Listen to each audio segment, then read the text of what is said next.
Dobrý večer, já vás vítám na naší společné výstavě, kterou jsme tady pro vás připravili s kolegou Xdogem. Dělali jsme na ní zhruba 3/4 roku. Většina děl, co tady vidíte, tak vlastně na ploše toho plátna jsme spolupracovali, dělali jsme na něm oba dva.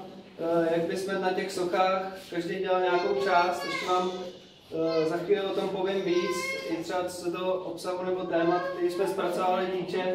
A napřed bych předal rád slovo tady našemu kurátorovi a taky mu poděkoval, protože je to člověk, který nám vždycky ochotně a výborně pomůže výborně nás popíchnout a hlavně vypíchnout to, co je na tom díle zajímavý a důležitý, a vždycky tomu té sestavě nesmyslný dá ten smysl pořád. Takže Pavel Kubesa, poprosím, jestli by něco k tomu řekl. Díky moc, Michale, za uvedení. Já jsem chtěl jenom říct, že jsem vlastně ty věci vnímal skoro od první chvíle, kdy začaly vznikat. Vzhledem okolností mám pocit, stojíme u prvního obrazu z té série. No, tak teďka trošku zastíníme. A v něm je vlastně ještě vidět docela ten jako samostatný přístup každého autora k té malbě. Prostě Michal zůstává někde dole, Ondra je spíš někde nahoře. Na ty jeho apokalyptické auta už se snáší prostě ten nový nějaký nános nové civilizace, která nás prostě z nejvyšší pravděpodobností přesáhne za pár tisíc, set tisíc, milion let. A postupem času vlastně kluci našli úplně skvělý způsob, i jakožto writeri, jak se vlastně do sebe vpisovat. Je to prostě o vpisování těch vlastních rukopisů do rukopisu toho druhého. Je to vlastně popírání nějakého jednotně svého ega, plánu, jak to udělat. Je to prostě skutečná kooperace, kdy prostě vzniká něco, co propojuje dva lidi a dá tomu úplně nový celek, nový význam. Strašně hezky se doplňují i významově.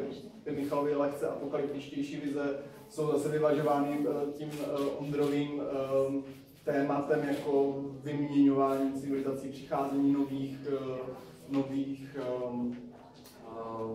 vybavenějších živočišných druhů na dané epochy. Takže já si strašně přeju, aby ta jejich spolupráce pokračovala a aby vznikaly vlastně nové díla, nové témata, aby se to vpisování dále rozvíjelo. A díky moc, že jste mě přizvali k téhle výstavě, moc si to vážím. Díky vám, že jste přišli.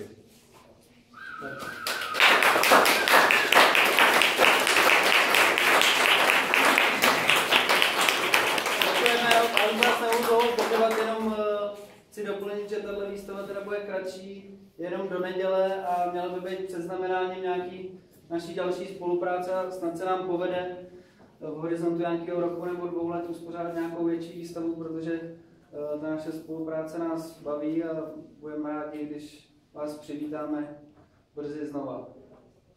Takže děkujeme, a co se týče témat obrazu, my to už tady trošku za vítr z plachet, nebo mi to už to řekl Pavel, takže když tak ještě, kdybyste k tomu měli nějaký dotazy, tak osobně tady budeme celý večer a i v neděli, tak můžete přijít za námi. Děkujeme.